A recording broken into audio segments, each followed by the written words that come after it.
Ladies and gentlemen, welcome to the Court-Martail Podcast. Introducing your host for this evening first. He is the host with the most from the West Coast, the Bay Area Brawler, Skylar Greenberg. And his partner, he has colonized, energized, and revolutionized the podcasting wrestling world today. Your Colonial champion, Sean McCarty.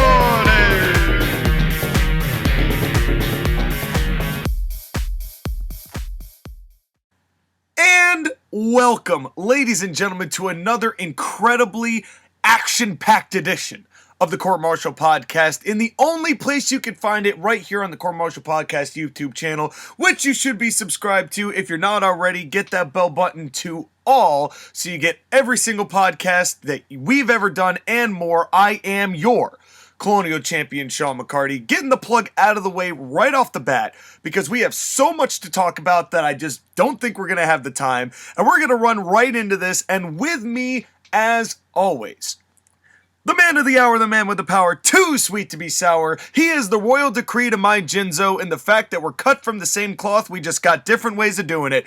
The Bay Area Brawler himself, Skylar Greenberg. How you doing, buddy? Now, is today my show because I came up with most of it? It's a completely co-hosted show, because the topic theory technically is mine. Okay, fair. Although there's a lot that has happened, and it's not really that I wanted to talk about this stuff, but I felt like we had to talk about it. Yeah, well, especially just stuff of the day of recording, which will have been a few days before this airs, but we might as well jump right into this. Let's roll that intro, baby.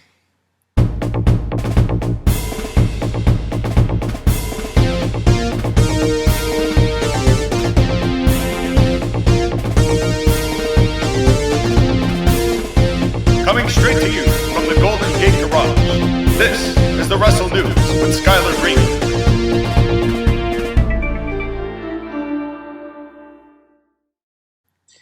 That is right, folks. It is the news of the week with the Bay Area Brawler, Skylar Greenberg, at your service, here dishing you the latest happenings around the professional wrestling world. Let's do it. Are you ready? Let's do it. Well, we're going to start with the companies that really take the union out of reunion and disunion, AEW and Impact. Now, Sean, I am sure you are aware of AEW and Impact's relationship. Ooh. Namely Don Callis, and we've talked a lot about Don Callis of late as far as in other situations. But yes, that partnership is very well established. Tony Khan has cut some cocaine-fueled promos there. Yes, and the Good Brothers, and the talent sharing, and Sammy Guevara. And Christian is world champion. Well, he's no longer world champion because he lost that title. Did Josh Alexander actually win it? Josh Alexander won it, and then Moose did his cash in your shot, hashtag not money in the bank ripoff, to win the title. Okay. And this is all because after the October 24th Bound for Glory, apparently Impact and AEW are no longer working together. Really? So does that mean that Don Callis is now out? He was, I know, relieved of his duties of his relationship with Impact. Even though he was on Impact, he wasn't running Impact for the past several months. We're still stuck with him and Kenny Omega. But he's now fully on AEW's roster. This is no longer an attachment to Impact at all. Exactly, but the major point is that any relationship that Impact and AEW had is gone. Well, it's not... Now, let me ask you this, Sky. Did Impact benefit any from this? They got some numbers, but not enough to justify having Tony Khan basically cut the promos he's always wanted to cut in professional wrestling.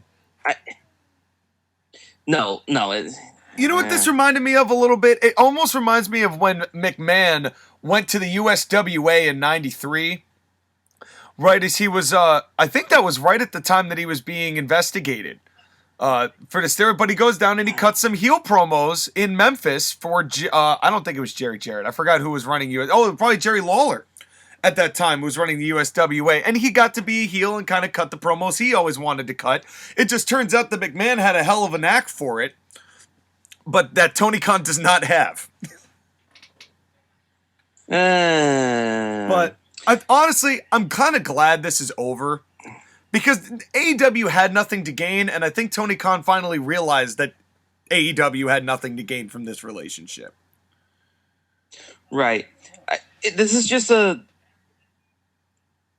It seemed weird when it came up, and then after it came up, it never really made sense. Like, any talent that Impact had, AEW could easily get if they wanted to. Right.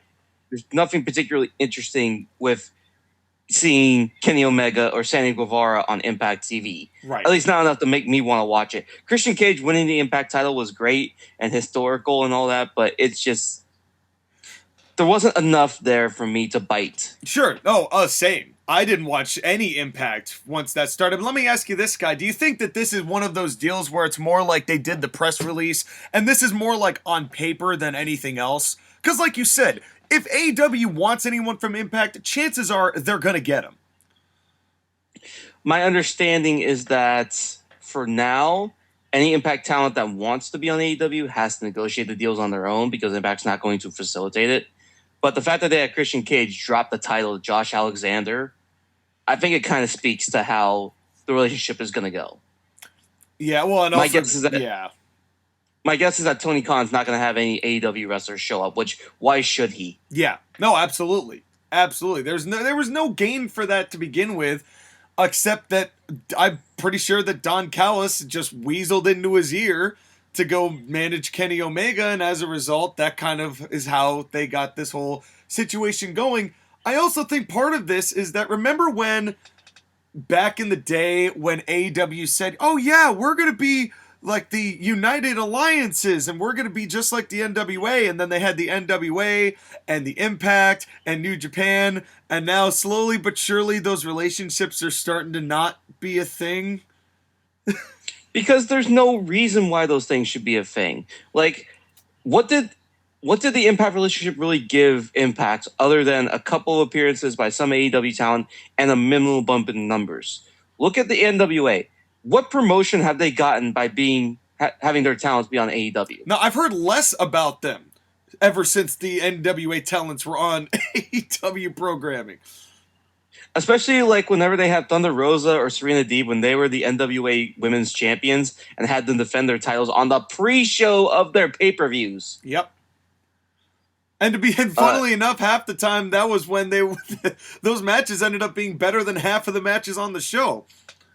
More than half. Yeah, you're right. You're right. I can't dispute more that. than half. Having watched as much AEW as I've watched, you're not incorrect in saying that.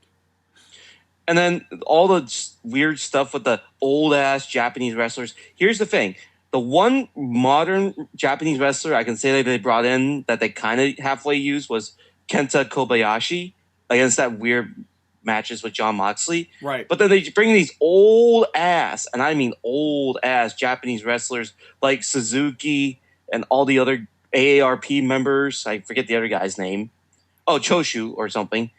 They bring all these old-ass Japanese wrestlers, and they don't do anything. Yeah, well,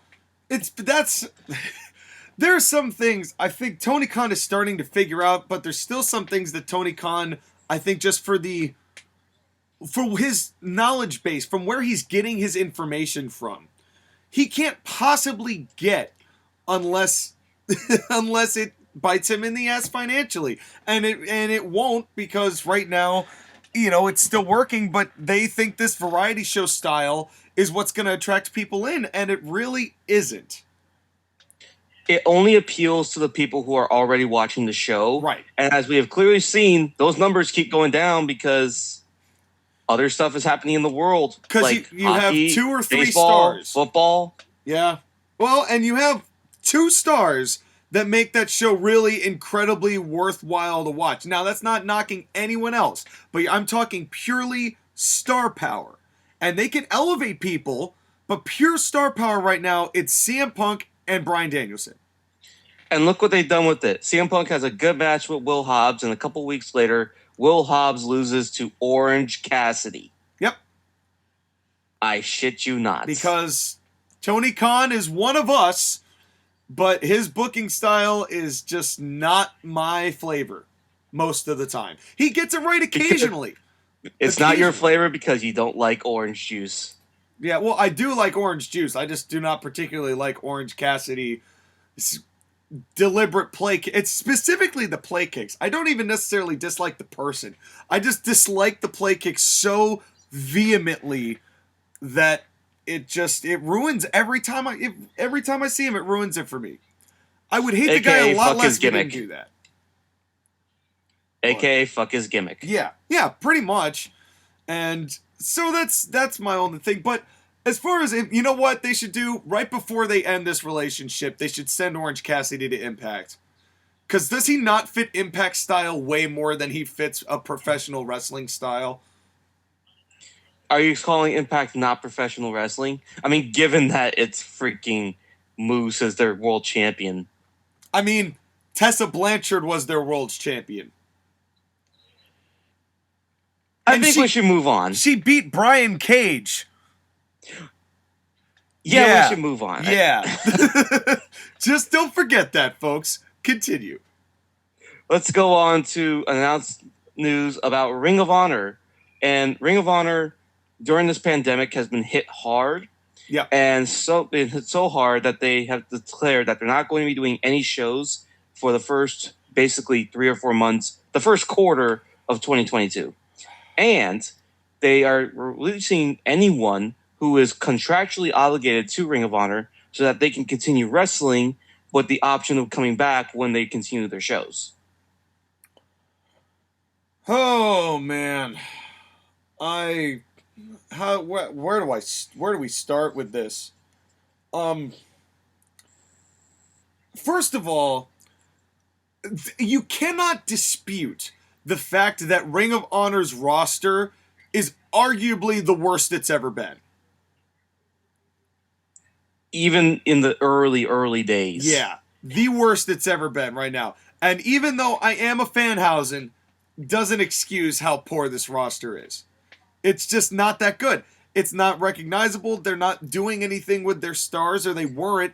They're not on a program, a network that is very good at showcasing their shows. It's right now, and the tough part about this, what sucks about this, is that Ring of Honor, when the pandemic started, we're like, we're going to pay everybody. We're going to keep everybody safe, but we're going to pay everybody. And this finally came back and bit them in the ass. And I honestly feel so bad for this organization for doing the right thing and then having to cash in like this. But even still, I feel like this is also the right thing. They're not holding people to contracts that basically are worth nothing. If you guys want to work, go out and find work. We're not going to stop you guys. Well, I'm sure because they couldn't pay them. There was no way that they were going to be able to live up their side of the agreement. Which is a good thing because it means that those guys and girls can get opportunities elsewhere. Granted, they're not great wrestlers, so Well, but here's the question. There's multiple questions of this. Of course, obviously there's dozens. The first is, let's say they reopen. If they reopen, who comes back? What if they're all in AEW or WWE and they are no longer available? Is there anyone who's really going to take Ring of Honor at a blank Ring of Honor at face value? I mean, with a blank Ring of Honor, anyone who is looking for an opportunity and can't get anywhere else, let's be clear about that, is going to go for it. Like, for example, let's look at the Ring of Honor roster, okay? There are some people who are notable, like the Briscoe brothers. Yep. And they have said that they view wrestling as part-time thing because they're focused on their chicken farm. Well, and they're also, approaching their 40s. They've got to be. Right. I don't think they would join AEW, and I don't think they're interested in WWE's touring schedule. I think they would go back. Yeah, well, they've been Ring of Honor loyalists from the start. I think that there's no way that they wouldn't. For a re-debut, for an appearance on the relaunch, absolutely. I guarantee you they'll be there for that, if that happens. Jay Lethal has burnt so many bridges, he has nowhere else to go but Ring of Honor. Yeah, that's kind of a shame because he's a hell of a worker, and I it's just a shame he never really got a spot. Although, are we not so sure that AEW wouldn't pick him up?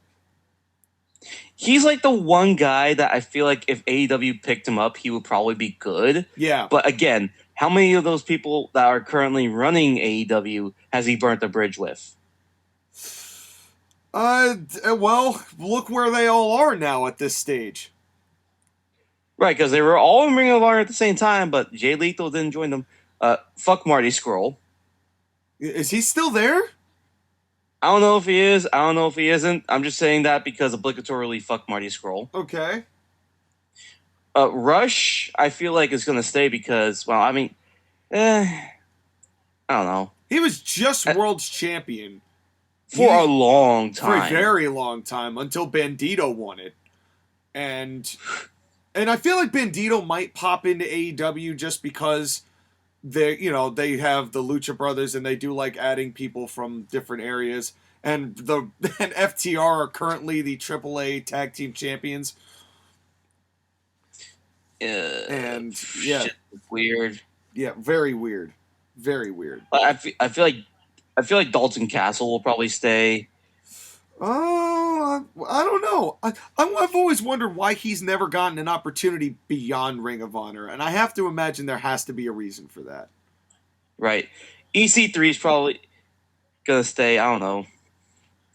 Yeah, I don't know with him. I honestly don't know with him. He probably would stay with Ring of Honor, but I think if AEW found a right place for him, he might pop in there as well. Matt Tavern, I feel like if he would have gone to AEW, he would have been there already. I feel like Matt Taven is more... Matt Taven would probably go to WWE and then get the same treatment as Mike Bennett and leave. Exactly. That's why Mike Bennett has nowhere to go. PCO is PCO. He's a made man. Yeah, he's got nothing to prove, so he's just doing it for the fun of it.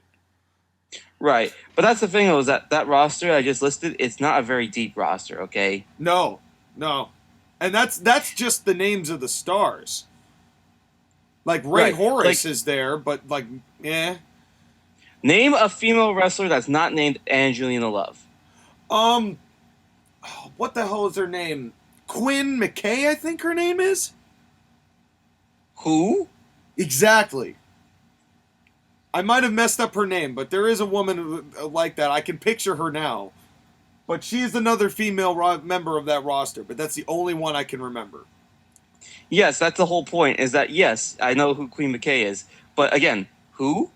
Yeah. Yeah, and this... So, yeah, it's tough. I mean, maybe that's the point. Maybe they'll all go back to Ring of Honor, but you have to... 4 months is a long time. Right. What can happen in 4 months? But it's not like professional wrestling indies are particularly good right now anyway, so... No, and unfortunately, it's not going to get much better with the brand of style that AEW wrestling is giving right now, and WWE, because that's what young kids are going to aspire to. Yes, but we have made mention of that for a long time now, and we'll continue to make mention of it with each and every time we do a review. But here's the question. Here's the question, Sky. Does Ring of Honor come back? Because something doesn't seem right here. I mean, if it is just the fact that they paid their employees at the beginning of the pandemic, and it really is just now that that's coming back to bite, that's one thing.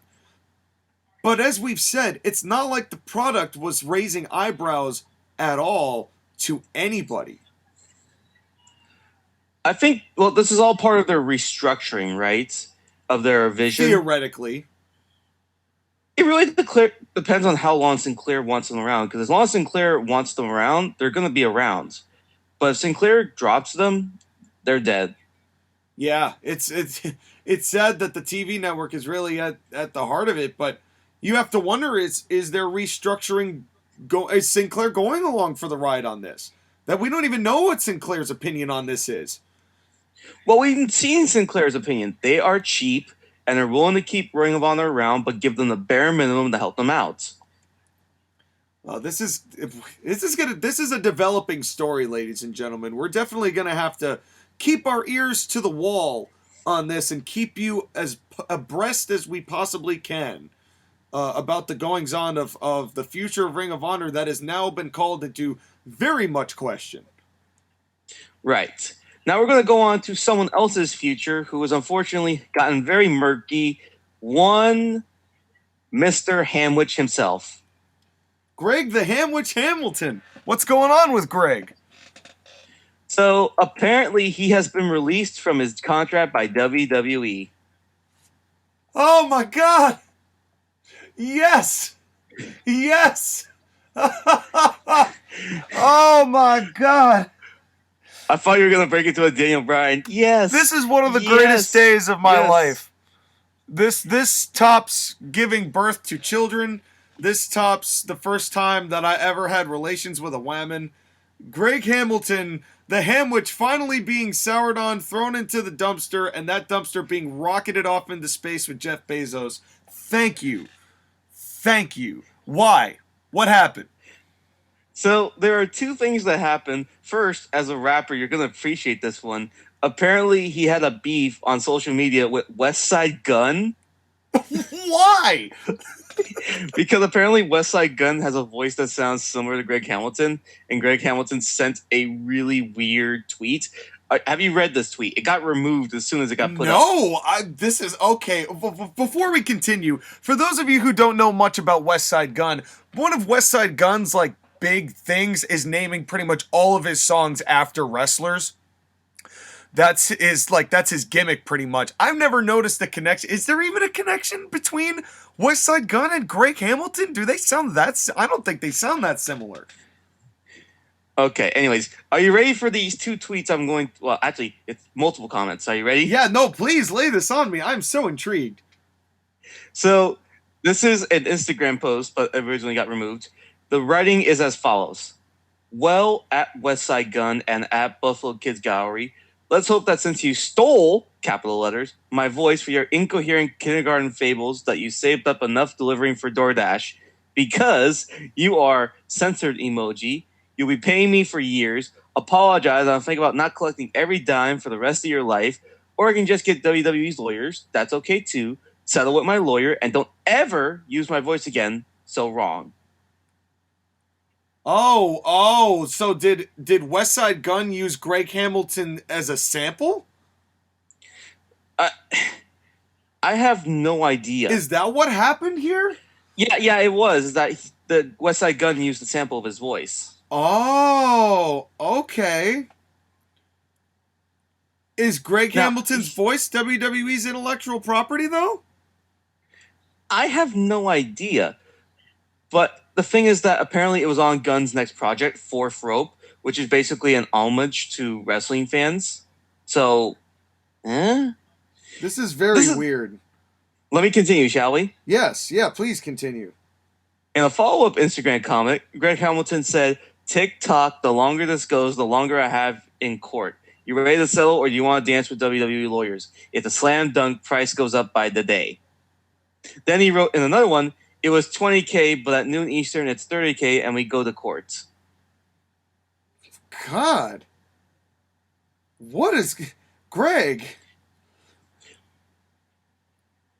I don't... I don't know what to say. Now, let me continue, shall we? Yeah. One Instagram user noted in the comments that Hamilton's threat was so fucking dumb, and that he was mad because a WWE supporting rapper used his voice, calling it a common L.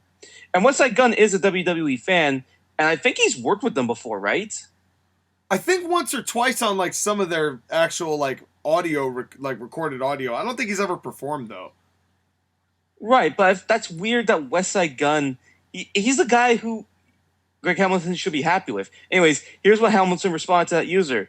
"It should be an honor, questions, that capital letters, that I am on his track. Want proof? You couldn't afford me and stole my vocals. You done?" Clown emoji. And he continued on. Great. "It's very petty. Please tell him that it seems desperate on his part and that he seems to seem relevant. Wants to seem relevant. Very sad. Completely agreed." Ready for this to continue? I'm speechless right now. Keep going. Greg Hamilton in another comment wrote, "And I have no ego about it. Just apologize and recognize. I don't need this chump change. Let's just be kind and put each other over if we're gonna do work. This was shifty AF, but he's a hack, so I get it. Looking for a come up." Greg, what the hell is your problem, dude?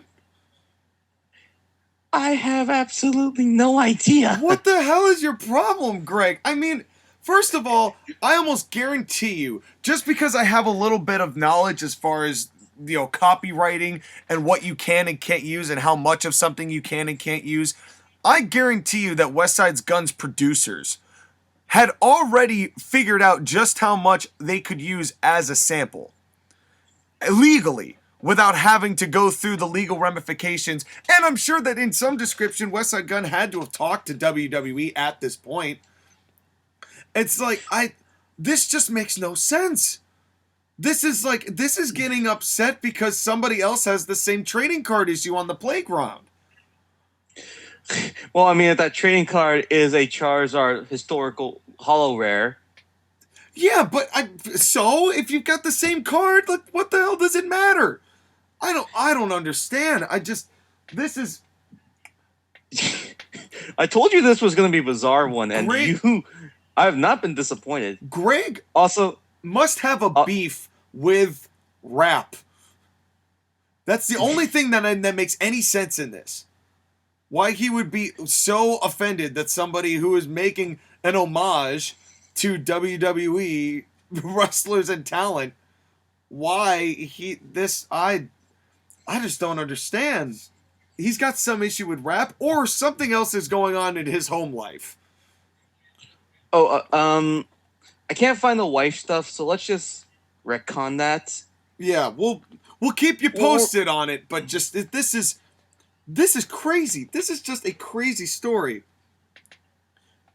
But by the way, he wrote on Instagram about this release yesterday, saying that it was a mutual, respectful departure.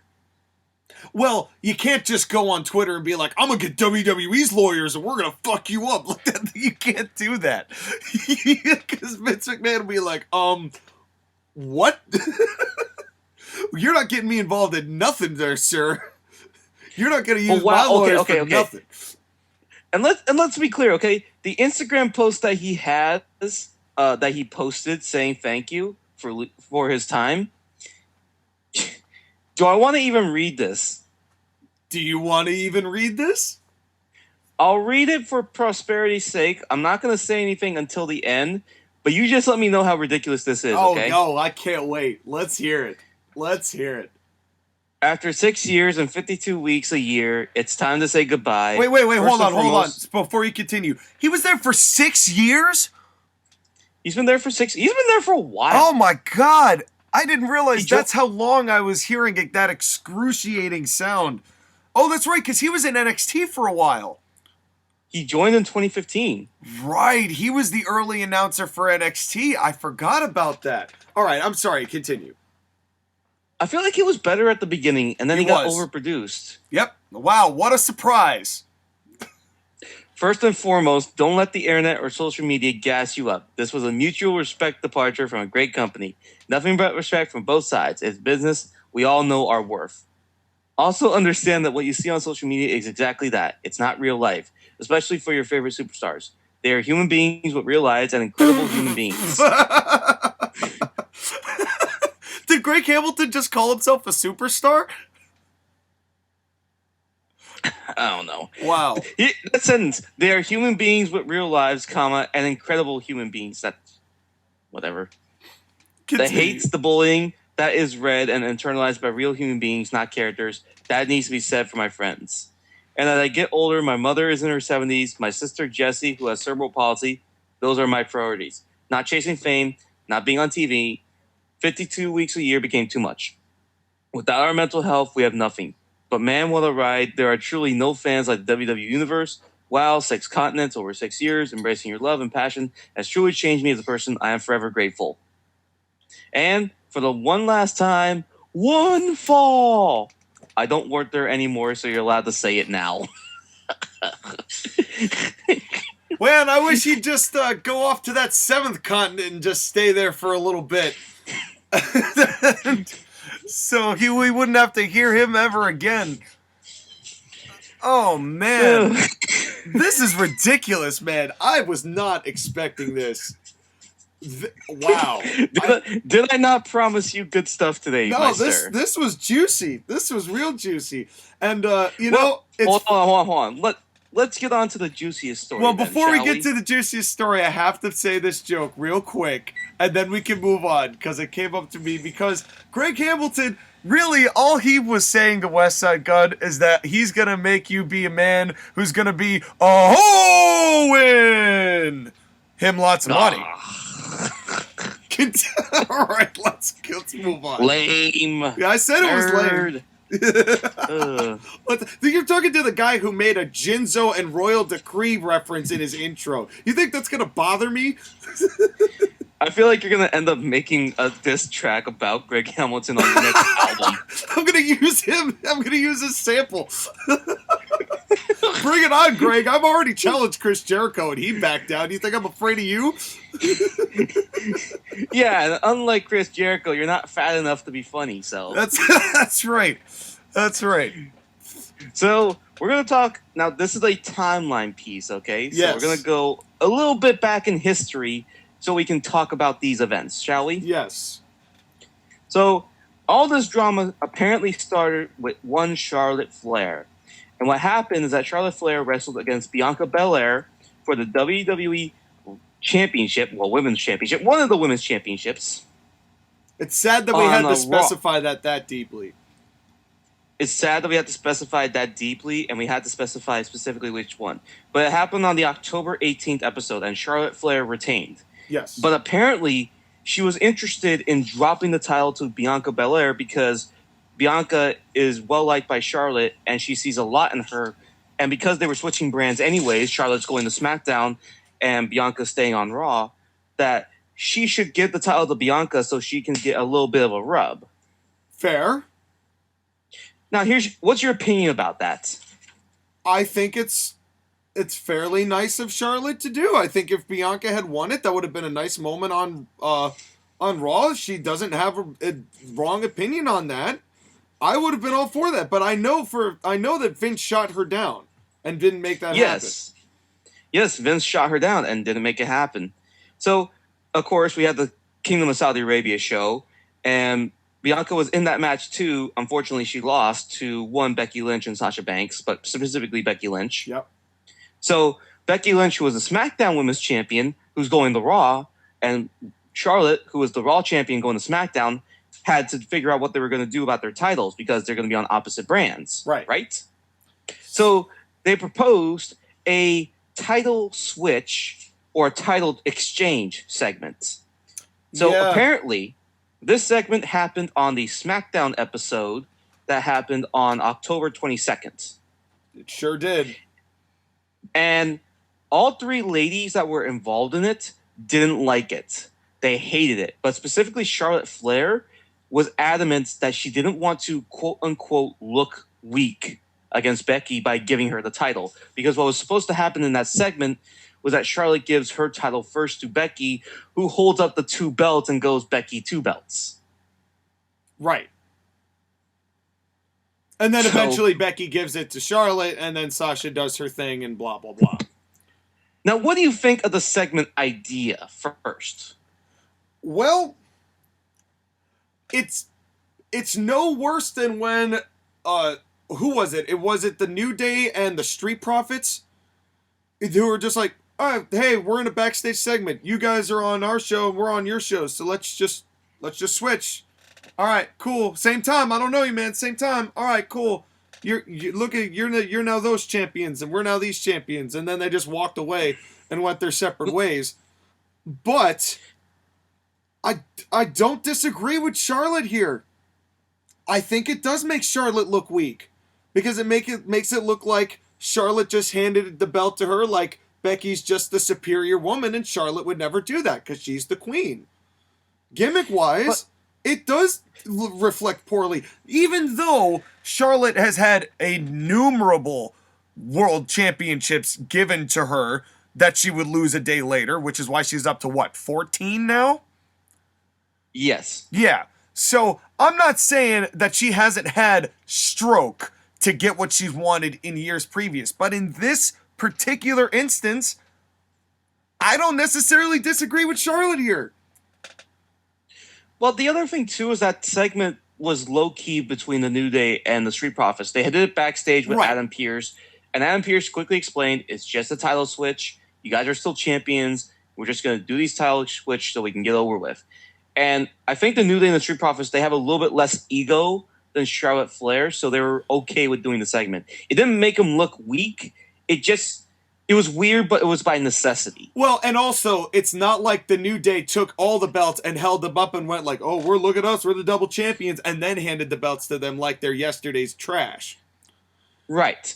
But what happened during the segment is that Charlotte was supposed to exchange the belt with Becky. Becky tried to reach for it. There was a miscommunication between Becky and Charlotte, which resulted in Charlotte dropping her championship. And Sonya Deville got really mad, told Charlotte to pick up the title and give it to Becky, but then Charlotte didn't want to give it to her, so Sonya just took the title. Becky still tried to do the two belts thing, but Sonya just said, just give Charlotte the championship. So Becky proceeds to throw her title at Charlotte, and Charlotte just lets it drop to the floor, never taking her eyes off of Becky, and the segment went on a downhill spiral. Yeah. They were pissed. Everybody was pissed, and you could tell. They couldn't get Sasha out there fast enough to get her thing going, which, by the way, why Sasha was doing, like, her intro part, if she was so, like, invested in this, I don't understand necessarily, but whatever. That doesn't matter. But apparently all this stems from the fact that Charlotte and Becky, they used to be really good friends, but their friendship has deteriorated over the years. And Charlotte did not want to do anything that would make her look weak and make Becky look strong. The thing is this really about Becky looking strong as much as it is character protection? To me, this seems more like gimmick protection for Charlotte, because here's my thing. I kind of suspect, because as you're probably about to say, they have this big shouting match right in front of Vince, right in Gorilla, right after this Charlotte and Sasha thing finishes. Well, there are conflicting reports about what happened. One report is that they got backstage, that Becky got backstage first. She waited for Charlotte, and they had the shouting match. The other thing that I've heard is that Charlotte walked right past Vince McMahon, didn't even talk to him about it. Just went backstage, went back to her locker room, and then they had the altercation in the locker room. Well, which, let me continue, okay? Yeah. Apparently, Sonya Deville was so angry about the segment, she legitimately was wanting to fight Charlotte Flair. And remember, Sonya Deville, even though she was not a great MMA fighter, she was still an MMA fighter. Yep. So she could have shot on Charlotte if she wanted to. I think she should have. I mean, of course, we all know that Becky and Charlotte are not exactly good with each other. Yeah, had a shouting match. Becky probably almost came to blows. Here's my thing, right? Does it excuse...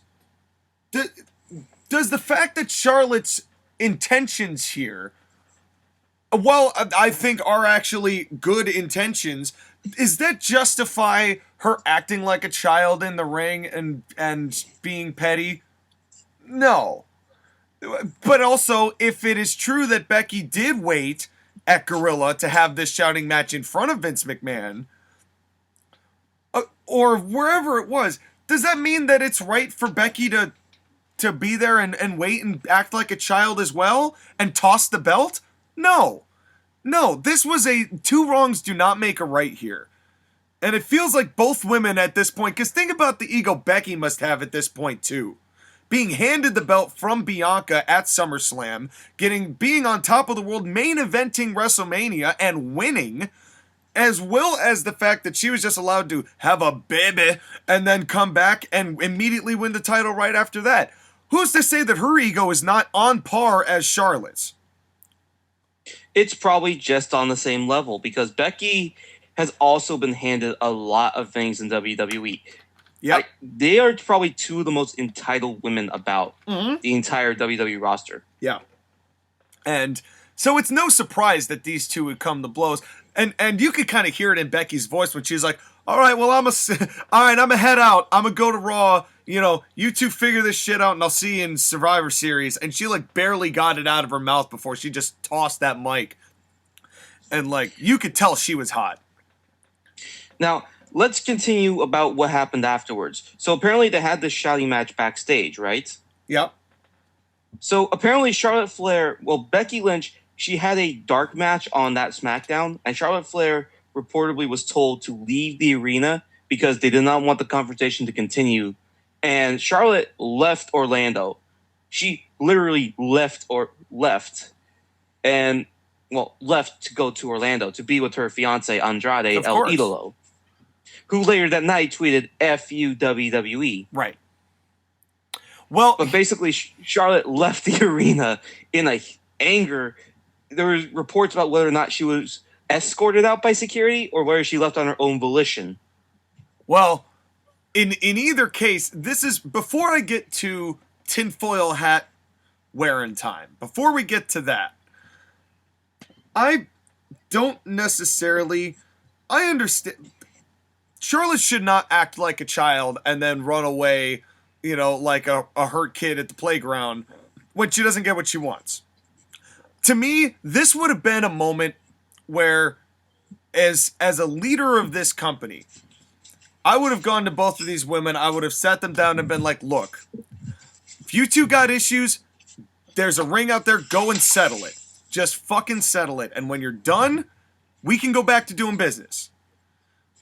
Or one of you is going to leave. You know, and I think, honestly, and now this is where the tinfoil hat's going to come on. I believe that WWE is way more behind Becky on this than they are Charlotte because they're trying to force Charlotte out. Now, let's continue, shall we? Yes, because it's nonstop here. A source discussing the Charlotte Flair situation with Dave Meltzer noted that WWE is in a tricky situation. If WWE were to fire her, AEW would sign her, and if they discipline her, they'll have to do the same with others over their backstage behavior.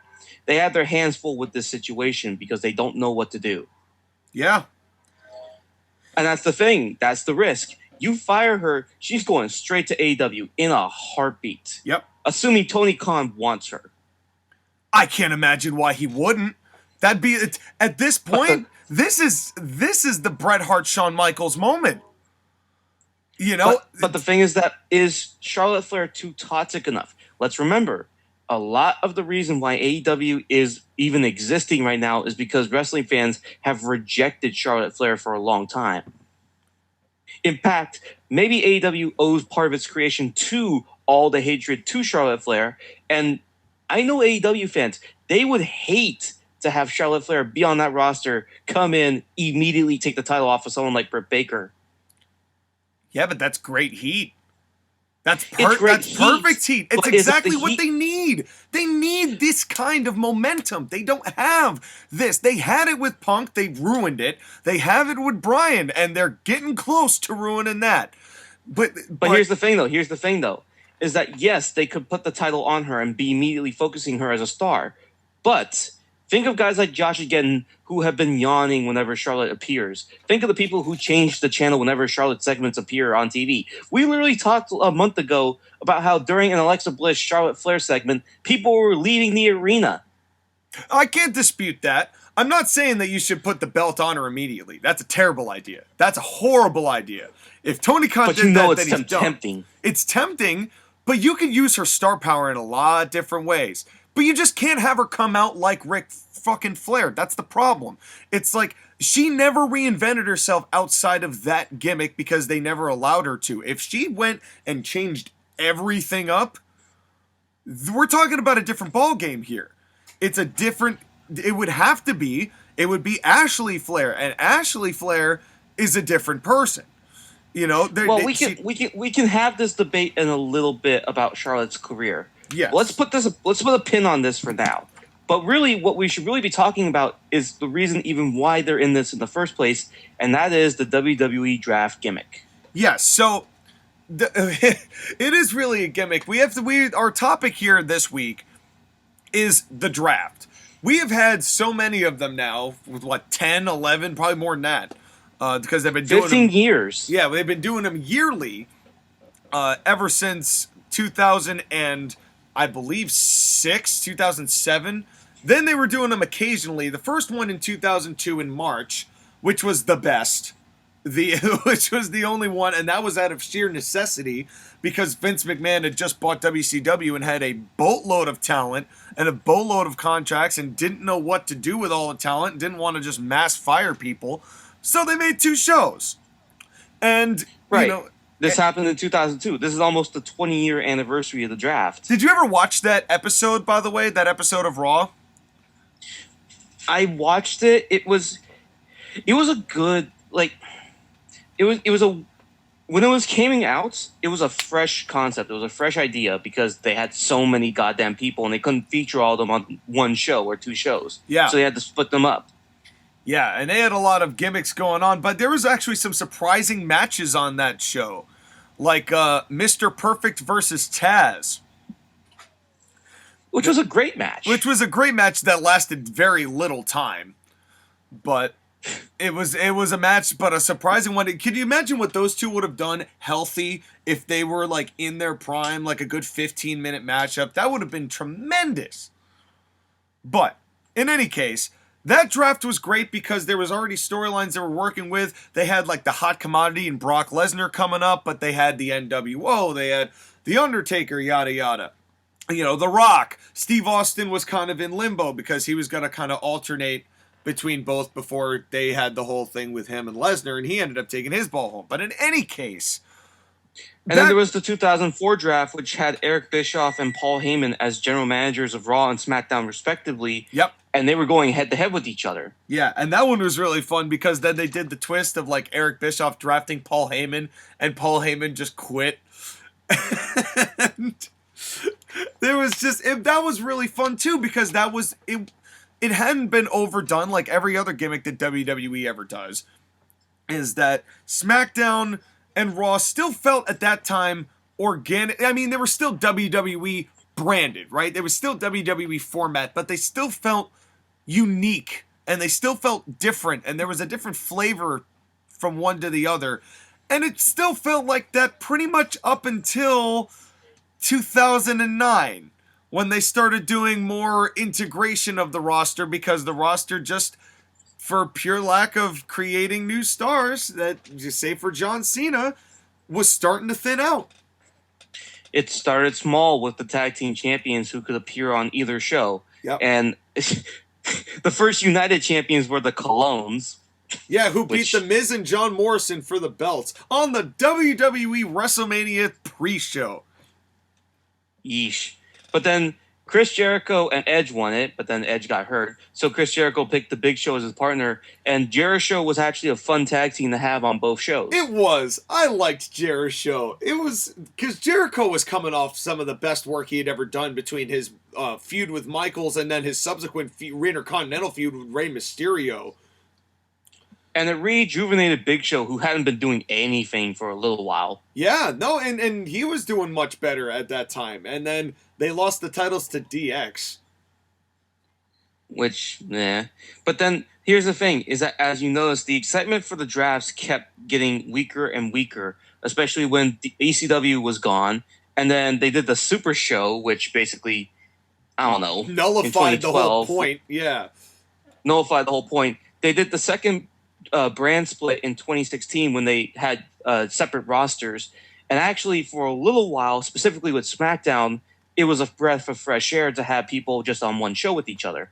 It's true, but at the same token, it was part of the problem wasn't the fact that they had talent that they couldn't showcase. At that point, people were just starting to get sick of WWE branded wrestling being the only thing in town and having 2 different colors of the same brand of television, especially for how linear it had become.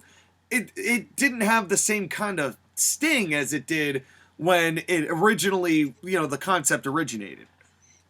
If they would have kept SmackDown and Raw having 2 different identities, like if Raw was the more entertainment-based show and SmackDown was the more wrestling-based show, then it would have been better because then you have 2 varieties going head-to-head with each other. But the problem is that as the years kept going on, WWE kept taking each and every core part identity of Raw and SmackDown. Now they're just two color patches on a wrestling show. Can you tell me the difference between the SmackDown show and the Raw show? One is on Monday nights and the other is on Friday nights. One is on NBC and the other is on Fox Sports 1.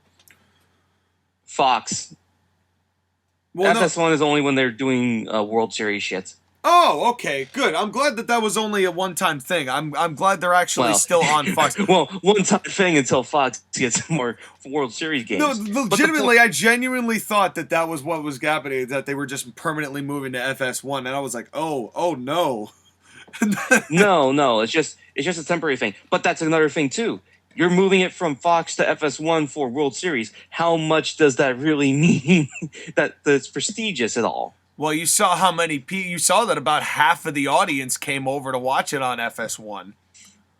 Exactly. So, but the other thing too, though, is that it was stupid when you have, especially these Survivor Series, the last 5 years with Raw versus SmackDown, and you have wrestlers that are drafted from Raw to SmackDown and saying, "I love this brand, and I'm always going to fight for this brand."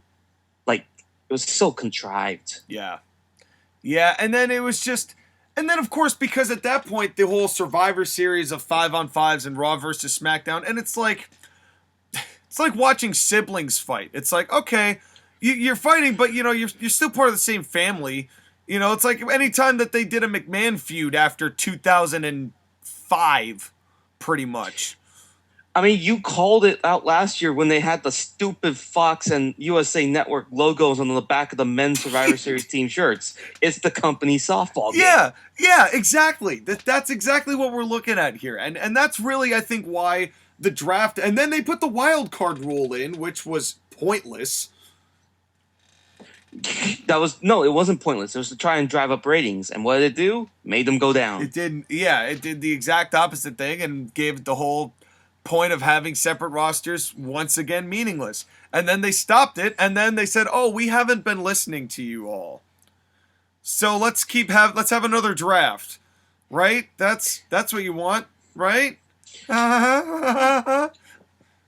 Let's be clear about this, okay? The draft is a dumb gimmick. Now, are you ready for a hot take? Go for it. Let me put my tinfoil hat on, since you put your tinfoil hat on earlier. All right, I'm down. Let's hear it. WWE should cut all ties with Fox and stay on USA Network. They should drop Raw as a TV show and just do Monday Night SmackDown. And they only have all their talents on one show, unify all the belts so that there's only one world title, one mid-card title, one men's tag team championship, one women's championship, and one women's tag team championship. I don't disagree with any of that, except I guarantee you that they would get rid of SmackDown instead of Raw. They would keep the name Raw, and they would do everything that you just said. If that was going to happen, I just don't think that they would keep SmackDown. Unfortunately, I think that's the way that they would go down, because Raw is the flagship program, Maggle. But Raw as a name is gone. It's dead. Raw was originally supposed to be unfiltered, uncensored, the dirtiest wrestling show. Like, that was what Raw was supposed to be, right? And sure, Raw was the show that's longer. It's been there for more years.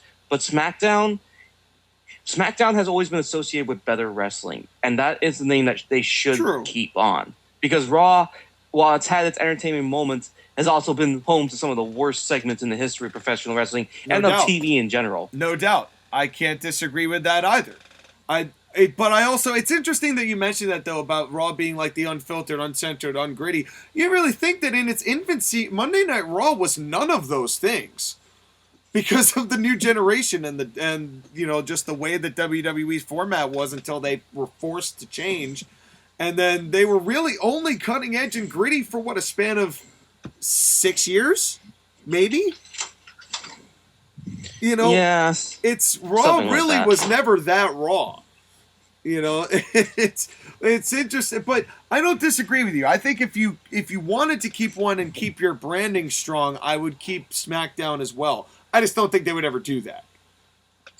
Yeah. I think they're too rooted in tradition at this point for them to stop that.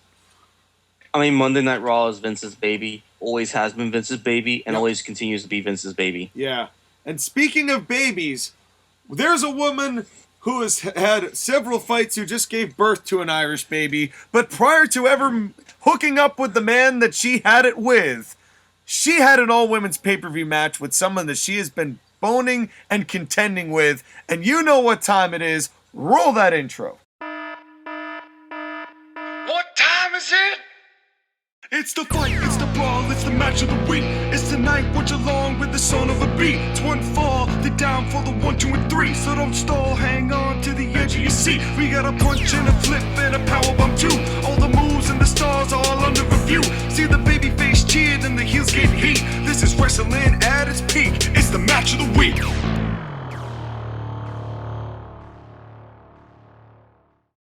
That's right, folks. It is our match of the week, brought to you today by the Bay Area Brawler, Skylar Greenberg, at your service.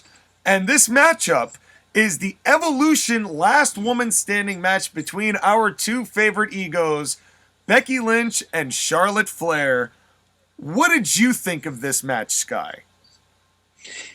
The reason I picked this match is because of events that have happened recently in professional wrestling, specifically that started around this time period. So I thought it was a good historical match to go back to, because this is really where the root of the Charlotte and Becky relationship deteriorated. Having said that, this match was a whole mixed bag. Yeah, and it's like you opening a box of Birdie Butts every flavor beans, where 3/4 of them are earwax and a couple of them are burnt popcorn. And yeah, I am really over gimmick matches, Sky. That's my realization coming out of this. I'm sure that a younger version of myself would have loved this match. I feel like that too. Although I will say this probably was a good match for the women, because the Evolution pay-per-view didn't have any other gimmick matches besides this one. No. This was the only one that was allowed to be a gimmick match, because at the time, this was the hottest feud for the women in the division. Right. And the whole thing with Charlotte and Becky was that they were fighting for each other's respect and all that stuff. And it led to an interesting series of matches culminating with this one. Right. Which, now, also contextually, just for this matchup, there's no reason, even though I just said what I just said about the matches and how I just didn't care for it and blah, blah, blah, this match still should have gone on last. There's no reason that Ronda Rousey and Nikki Bella should have main evented this show. Yeah, there was no reason why they should have main event the show, other than that Ronda Rousey is Ronda Rousey and Nikki Bella was doing John Cena. Right, but only for a limited period of time from this point on. Only for a limited period of time. Yes. But, in any case, this match was everything that I don't like about how WWE formats gimmick matches like this. Because it all felt very cut and paste. At the beginning was fine. I didn't like when they started in the ring with wrestling. How could I be mad at that? Well, it only lasted for about, 5 minutes? But that's 5 more minutes than a lot of other matches like this get. So I will take that for what it's worth. Even though I thought Becky introduces the kendo sticks. Well, yeah. But to be fair, now this matchup, now remind me, Sky, this show was after Survivor Series, correct? I'd have to look it up. Can you hit the interwebs real quick and double check that? Because I was mentioning this because I believe part of what this context was. Well, I'm not going to say it until you look it up, because if I'm wrong, then forget it. But I'm pretty sure this was after Survivor Series. This show happened October 28th, 2018, before Survivor Series. Oh, okay. Wow, so oh God. Want to hear this chronological event of shows? Well, that's what I was getting at, was what happened on these shows, because Becky wins this, but then shortly thereafter suffers the punch to the face from Nia Jax, which causes her to bleed, which is how Charlotte gets substituted against Ronda Rousey at Survivor Series. which is when Charlotte goes AWOL with the kendo stick and does the whole match, which ended up being a pretty good match, all things considered, but that was where Becky was supposed to be, and then this all culminated with what we saw at WrestleMania 35 with the triple threat at WrestleMania. So this was really just the start of what would end up being a very long path of all three of these individuals. Well, let's go back to the beginning of this feud for a second, okay? So, SummerSlam 2019, that triple threat with Charlotte, Becky, and Carmella. Oh, I forgot about that matchup. That Charlotte won the belt off of Carmella, and Becky Lynch and fans were mad, so she supposedly did a heel turn, except everyone cheered her because they didn't like Charlotte Flair as a babyface. That I remember. I remember the heel turn. I don't remember a lick of that match, though. It's not. Yeah, it's exactly. about what you would expect with those three. Exactly. So then they have Hell in a Cell, which is the show after, and during that show, Becky Lynch defeats Charlotte Flair by pinfall for the SmackDown Women's title. Right. Then they do the Super Showdown. The Super Showdown. Is that the Australia Australia. show? Yeah. In Australia, where Charlotte Flair defeated Becky Lynch by DQ. Right. That match happened about 22 days before Evolution, the all-women's pay-per-view. Where we saw what we saw here tonight. Well, then the show after was Crown Jewel, November 2nd. Oh my God. This was the year 2018 where they just stuffed a bunch of shows in between each other, hoping that they would do well. They just crammed pay-per-views in there, like, eat all of these. Oh, by the way, that Crown Jewel was the famous Undertaker Kane versus Shawn Michaels and Triple H match. Yeah, it was the Shane McMahon Best in the World Crown Jewel, I remember. And then afterwards was the Survivor Series that you talked about. Anyways. Yes. So let's go ahead and, now that we've established the timeline, can we establish the fact that Charlotte and Becky doing a dick measuring contest by throwing chairs into the ring was so stupid? I hated that. Once that happened, once the chair's getting thrown into the ring, it's like, I got a chair. No, I got a chair. I immediately clocked out. It's always that kind of garbage that they do, that peeing contest stuff that just always takes me out of these matches, because it goes from, I'm so mad at you, I want to kick the absolute teetotal shit out of you, to look how many chairs I can bring to get a pop from the crowd. Yeah, that was all dumb. Mike Chioda was trying his best to keep order, but what can you do? It's this just, and it's not even the weapons, right? It's the fact that WWE's format has made it so that the weapons are more important than the talent. What got pops in this match? Because that got a major pop when they did the chair throwing. Well, that got a major pop. They said, we want tables. Charlotte brings out a table. Bigger pop than Becky got. They set that table up. They do a little more fighting. Becky goes to the side, kendo sticks and all that jazz. Pulls another table out. Big pop. They do a whole bunch of stuff. Nothing really matters. They don't really care one way or the other. Until the best spot in the whole match. And you know the one I'm talking about. It is not the best spot in the match. Hard disagree. This is my favorite spot. This is, okay, alright, I'll rephrase it. It's my favorite spot in the match. So do you want me to do it? Or yeah, no, you? please, no, tell it. So, at about the 12-minute mark, the table is set up, and Charlotte and Becky are fighting with each other. And Becky is going to put Charlotte through the table, but Charlotte gets up, fights off Becky, and Charlotte puts Becky on the table. So Charlotte decides that she's going to do her moonsault onto Becky through the table. So Charlotte goes up. She's about to do her moonsault. And she proceeds to moonsault too high over Becky and the table, hitting Becky's belly with her face, and not enough force to break the damn table. And then Becky just flies over her, and the table just, like, sadly, like, falls. Like, whoop.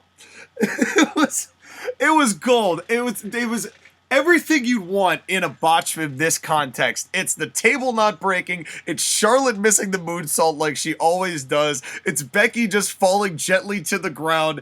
It's perfect. It's the perfect botch.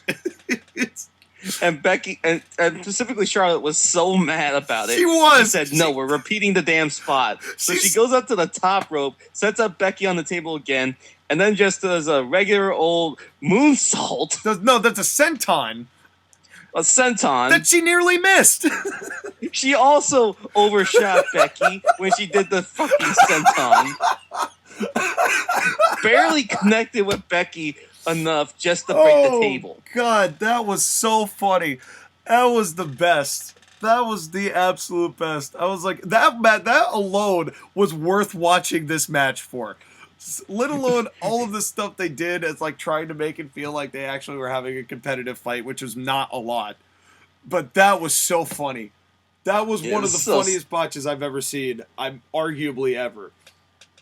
And all because Charlotte Flair does her fucking high risk, high reward moves too fucking strong and too fucking high. You know what the problem is that she thinks that she's like 5'10", but she does these moves and she rotates like she's 5'10", but she's 6'4", or whatever how tall she is. And so... Hold on. Give me 1 second so I can... Yeah, we gotta find... She is 5'10", you idiot. Oh, okay, alright. Well, she thinks she's 5'5". She thinks she's Alexa Bliss's size. But she does these moves... Is Alexa Bliss 5'5"? She's gotta be small. It's 5'6". Hold on. I don't think Alexa Bliss is... I think she's smaller. We're finding heights. But the fact remains that she Alexa thinks... Bliss at 5'1". 5'1". What the fuck is with you and adding 4 inches? I don't know to a heights. woman? All I see is what's on the screen. What do you think? I'm supposed to judge me like, oh, I think she's like 5'10". They don't say that anymore. They don't give the heights because Michael Cole doesn't do his job. Who, by the way, was the worst part of this match. Hated Michael Cole. By the way, why was he there? If this is an all women's pay-per-view for women, for doing women things and all this women, how come the referees weren't women? How come that the announcers weren't all women? If there was ever a time, say what you want about Renee Young, but if there was ever a time to give her the ball and give her the shot, this was it. And they didn't trust her. Hold on. Renee Young and Beth Phoenix had experience as color commentators, not play-by-play. And let's be clear, okay? Neither of them had done play-by-play before, and they wouldn't have been very good at it. So I understand why they had to have a play-by-play person that was not female on there. But we don't know that for sure. My question is, why Michael Cole? We don't know that Renee Young was going to be bad as play-by-play. We don't know that for sure. You know, I'm sure her color was not that great. I'm sure well, maybe she would have been better as the straight woman. Why make her into a point where she has to have opinions? Maybe that would have been better, because the whole reason she was there to begin with was announcing and reporting practically. So why couldn't she have been? I'm not saying she would have been good. I'm just saying we don't know because they chose an earpieced Michael Cole reciting lines like garbage all night, and it drove the tone of the match down to 0. I feel like if they would have had, who was the other guy? Like Phillips at the time. If they had Phillips there, he probably would have been better. Tom Phillips probably would not have been terrible. But the fact remains that if you're gonna go all the way with it. Also, I think WWE only has one female referee, so then also, and again, Mike Chioda is not a bad referee. So. No, not at all. Although I will admit, I thought his counts were a little fast. But that's because they milked absolutely everything else in the matchup, so he probably had no choice. Mike Chioda was like, fucking, you guys better go the fuck faster, or I'm going to have to start counting faster. Yeah, and he did. And he did. All night, every count got slowly faster. And because even Mike Chioda was sick of the damn milking. Yeah, and then the ladder stood up on its own. That got more of a pop than the talent. Yeah, and then they do this brawl in the round. Becky Lynch buries Charlotte Flair under a bunch of commentary stuff, and Charlotte just rises like a monster. Except that Chioda gets to 9, and Charlotte hasn't said her line yet, so he has to stop the count, even though she's clearly down, and that would have ended the match, so that Charlotte can say her thing so that Becky could charge her. Missed the timing entirely on that, and then ended up burying Mike Chioda. Felt bad for him. Yeah. This show was a lot of weird, like Becky's eyeshadow, which, ugh. That was 2018 because we were getting Ronda Rousey wingtips. I feel like the two women who are the most guilty of the makeup eyeshadow thing is Becky and Ronda. Yeah, they're the ones who have been affected by it the most, at least. You know, Right. everyone else seems to cover it up fairly well. But in any event, and then the way this match ended, I did like the figure 8 in the ladder, though. That was a cool spot. That was a cool spot, and then Becky doing the powerbomb to Charlotte through the table from the top rope. I had to give credit. That was a great finish. I wish that Charlotte hadn't actually tried to get up, though. I wish that had just done it. That felt like a Hulk Hogan 3-count pinfall with the Warrior. It's like, I'm going to give it to you, but I'm going to make sure everything and the kitchen sink is thrown at me first. And then I might kick out at the last second. Because she did technically get on her toes before she fell. So, I don't know whether that counted or not. But props to Charlotte for taking that bump flat backed. That had to have hurt. No, it definitely hurt. And this was, of course, during the time when Charlotte and Becky were still kind of friends with each other, but this was where their friendship deteriorated. And it's an interesting career chapter for one Charlotte Flair. Well, that's by all means, folks, do watch this matchup. It's very, for the spectacle alone, it's very much an interesting watch. But that does bring us to Charlotte Flair. Or Ashley Flair, depending on if you're prepping for her to show up in AEW, because we don't know what's going to happen with her now. Yes, but Charlotte Flair is arguably one of the women who is the leader of the current women's wrestling, and we can recognize her for the good and the bad. She's had a lot. She's female John Cena. Female John Cena debuting in 2000 at WCW. Is what? That's when she debuted? She was teeny though. Because remember when Vince Russo had a feud with Ric Flair? Yeah, sadly. And Charlotte Flair and Reed Flair appeared on TV to support their dad. Oh yeah.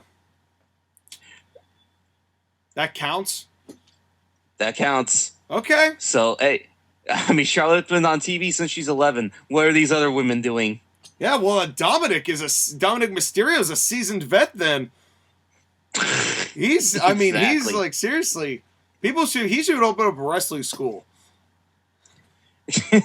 Oh, God.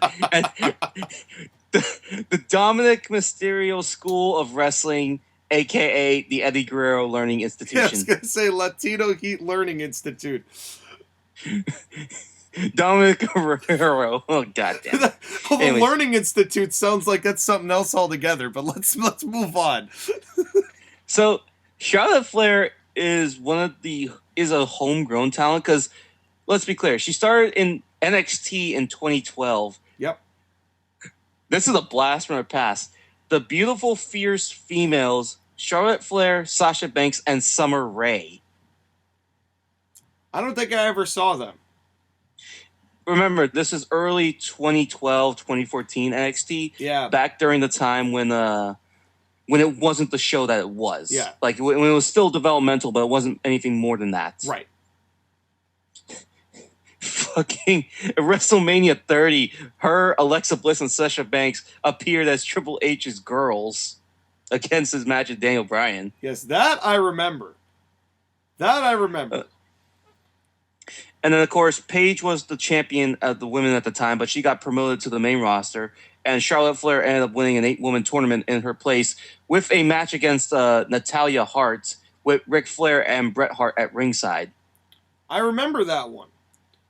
And specifically Charlotte doing a really, really shitty sharpshooter in front of Bret Hart. And Bret Hart, he was in storyline disappointed that Charlotte was doing the sharpshooter, but in reality, he was probably like, damn, that looks like ass. Yeah, I'm sure he was. I mean, Bret probably sighed, just further disappointment in wrestling altogether.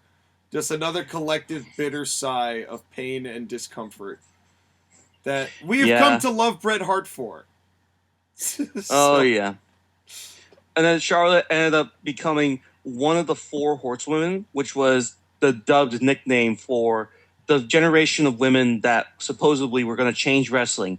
Her, Sasha Banks, Bayley, and Becky Lynch. And if you want to see more of their exploits, check out NWL, who have them all on their roster. They're making a pretty big splash. In fact, in a few weeks' time, because we're right here at the edge of October going into November, come the third week in November, you're going to see a major show, including said horsewomen, known as the Wrestle Festival. Stay tuned for that.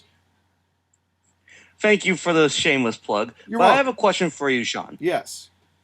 Do you think that the Four Horsewomen nickname is deserved?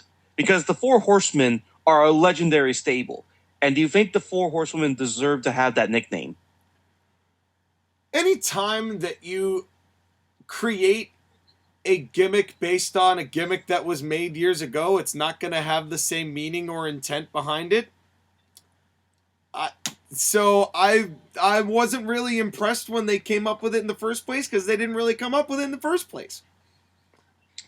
But is it a WWE-ism or is it a fan name? Like it kind of feels like a fan thing that WWE co-opted. I mean, granted, all four women were really good friends with each other at the time, so it almost feels more like those four women came up with that to make themselves sound cool. It's like giving yourself a nickname and going out in the playground trying to get it going, and everyone's like, dude, why the hell are you calling yourself that? But in this case, it stuck, but only intermittently. it'll probably be like Charlotte, like, hey guys, my dad used to be a horseman. What if we were a horsewoman? And then, because they're all wrestling marks, they were like, yeah, let's do that. And so that's what they did. Yeah. And then she gets called up to the main roster with Becky Lynch to be part of Paige's team when Stephanie McMahon created women. That's right. Don't never forget, Stephanie McMahon invented women and women's wrestling in the summer of 2015. Yep. And then she ended up beating Nikki Bella for the Divas Championship. And then she was Divas Champion for a long time. She was, with Papa Rick in the corner. Papa Rick in the corner.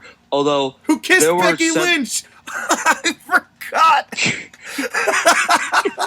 On pay-per-view, in a matchup between the two of them. No wonder these two have heat. A Royal Rumble. Is it any surprise that these two hate each other now? I mean, for real.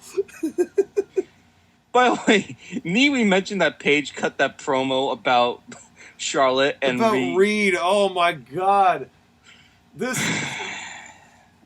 God, Charlotte really has had to endure some BS, but it's all been in the name of getting her over like Rover. Yes, because everyone knew that the fucking Flair was going to get put over, especially WrestleMania 32 when they had that triple threat with Sasha and Becky. Which was great, by the way. We should watch that again. That deserves a rewatch. Because I would like to see... The thing, though, is I wonder if it holds up. Well, considering my feelings about triple threat matches, which we are well established, I'd be interested to try that match out again. Take it for a spin, see how it looks. But in any case...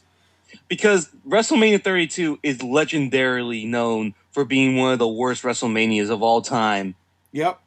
Yeah, it was pretty bad. And then part of it, too, I remember, is that fans really hated the fact that Charlotte won because they would have preferred either Sasha or Becky to win. Literally anybody else but Charlotte. And that's kind of the overall point, though, that we're trying to make, is that Charlotte very quickly was the cut and paste, you get what you get with Charlotte, and she's always going to win. John Cena wins, LOL. She was the female Roman Reigns, because Roman was also getting that insufferable push at the time. Yeah. Yeah, and the fans were straight up rejecting it. Although, in all fairness to Charlotte, she was putting on better quality matches than Roman Reigns at the time. Yeah. I mean, the series of matches she had in the summer with Sasha Banks were great, even if it did result in Charlotte and Sasha trading the championship back and forth. Well, in the summer of 2016. Which, honestly, wasn't even that bad. I didn't even hate that, because that was something that they didn't do very often. Is flip between two women or flip between any two competitors like that to stay on the high level. The problem is, every time that Sasha Banks would win it, the next day she'd drop it. And that happened, twice? First title defense, she get 3 times. First title defense, drop it. SummerSlam, 2016. She never retained. Charlotte retained, but she never retained. Yep. Second time, drops it again. Third time, drops again. By the way, this was also a part of it too with Charlotte and why people have hated her is that whenever they did history, whenever they did historical stuff, they always branded it as women's history, the first ever Hell in a Cell match between women on October 30th with Charlotte and Sasha, which Charlotte won again. Which was an match, to be fair. Yep. It was one with a plain natural selection. Yep. And then the first ever Survivor Series match between women that Flair was on Team Raw and won. What was it? Charlotte competing against Sasha Banks in the first ever Falls Count Anywhere match. Well, wait, wasn't this the first Fall Count? Oh, yeah, this was the first women's Last Man Standing. This was the first Falls Count Anywhere match with Charlotte and Sasha. The first main roster Iron Man match between Charlotte and Sasha. Yep. And which Charlotte kept winning. They've been giving her tons of firsts ever since. She was not the first to win the Women's Royal Rumble, but she's won a Women's Royal Rumble. She was one of the first to main event WrestleMania. And she got shoehorned into that so hard. It should have just been Becky Lynch versus Ronda Rousey. Yeah. And this is where, like I said, while in this particular instance we were discussing earlier, where I understand Charlotte's position here, it's not like Charlotte hasn't used her stroke to advance her position before. And it's also not as if it's been Charlotte Flair trying to help other people out. At the beginning, Charlotte really wanted to get Becky over because at the time, Becky was kind of being misused. She was like the fourth member of the Horsewomen until she came up with the man persona. And Charlotte had been adamant about wanting to get Becky over because they had been really good friends, and Charlotte really wanted to thank Becky for everything that Becky had done for her. But apparently during this time, Charlotte and Becky's relationship started to deteriorate. These are details I found out in the midst of researching about the segment that happened this week with the title exchanges. Right. In particular, Charlotte did not like the fact that Becky called her plastic. Well, because that had been something that Charlotte had taken, particularly Charlotte Flair. Her looks are very important to her, and she hates the fact that people mention her surgeries. I mean, don't make them so obvious then. I don't know what to say. I mean, if you're not going to expect to get grilled about it, don't do it. You're in the wrestling business. That kind of stuff is always going to happen in promos. That's the whole point of promos half the time. I don't know. That just seems like kind of a stupid sensitivity thing that you shouldn't be.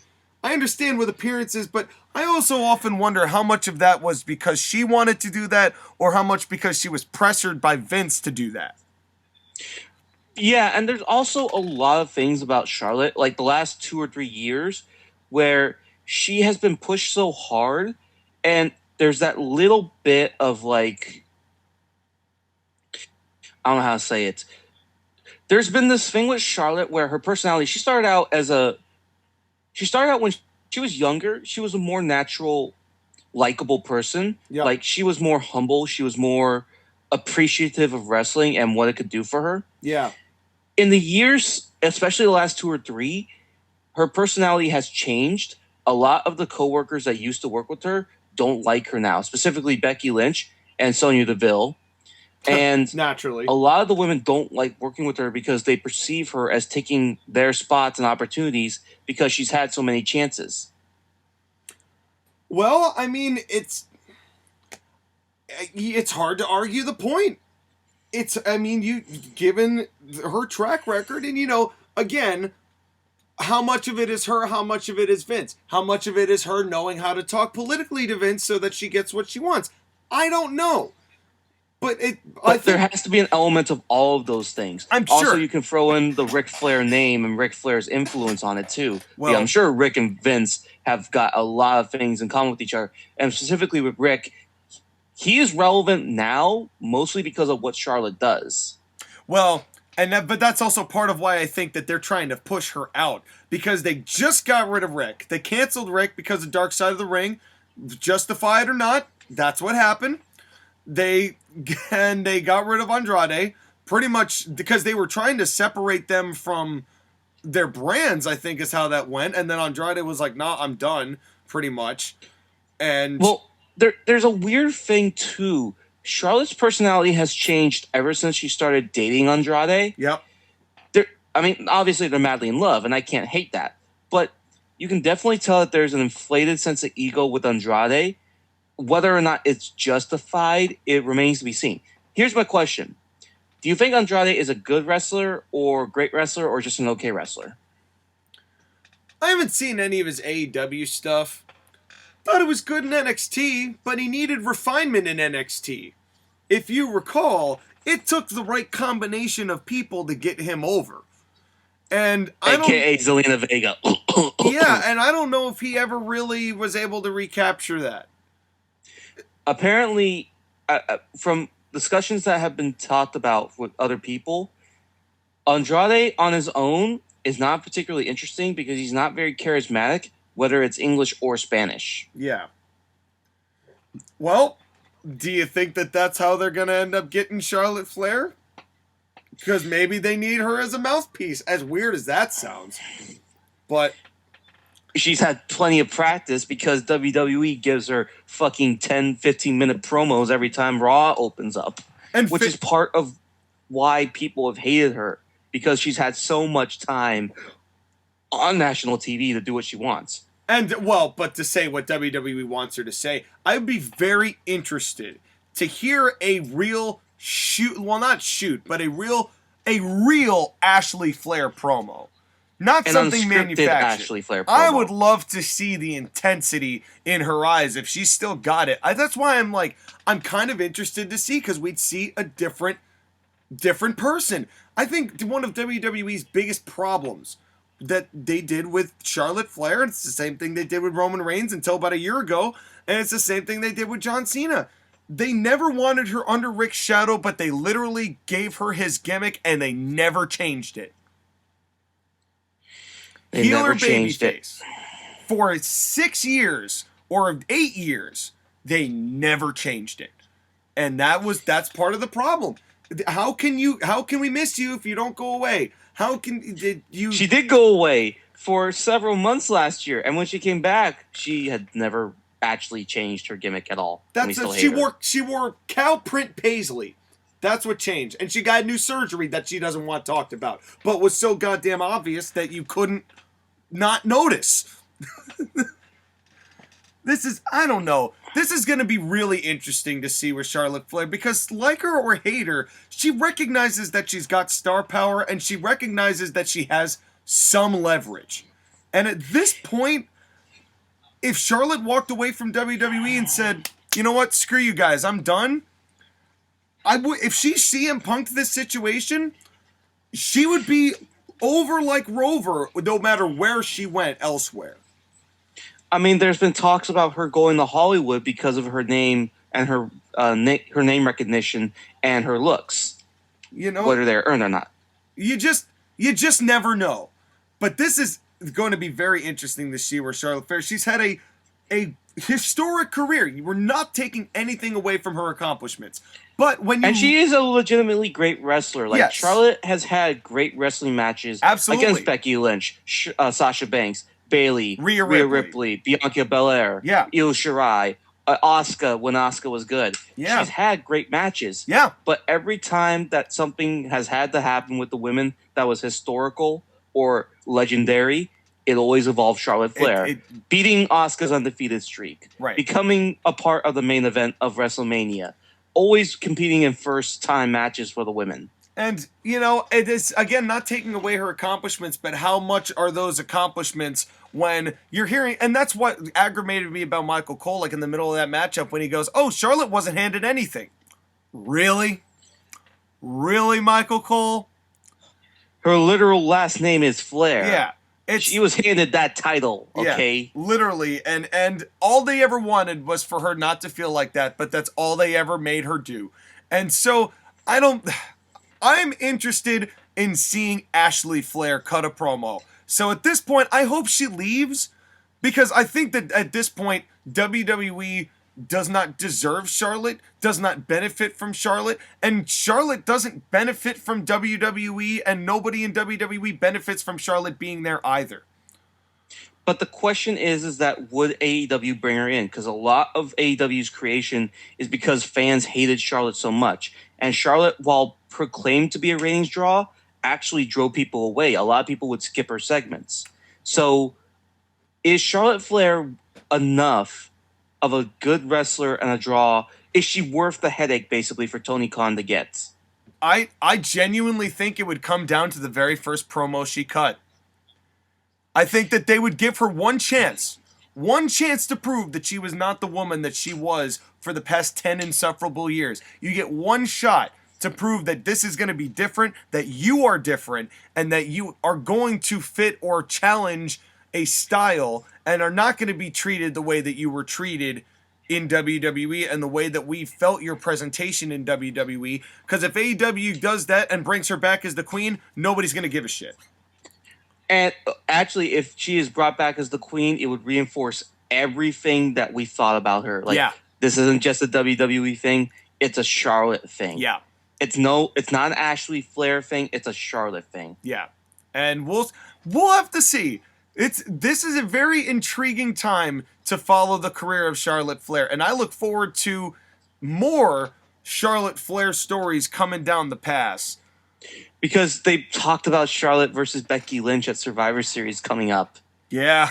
Oh boy. After that segment, it could be a nightmare. It'll be worth the watch. So stay tuned, ladies and gentlemen. But until that time, it's time for us to take our first commercial break. Skylar, thank you for carrying us through this show on a show that I refuse to call Skylar Selects, even though you selected everything.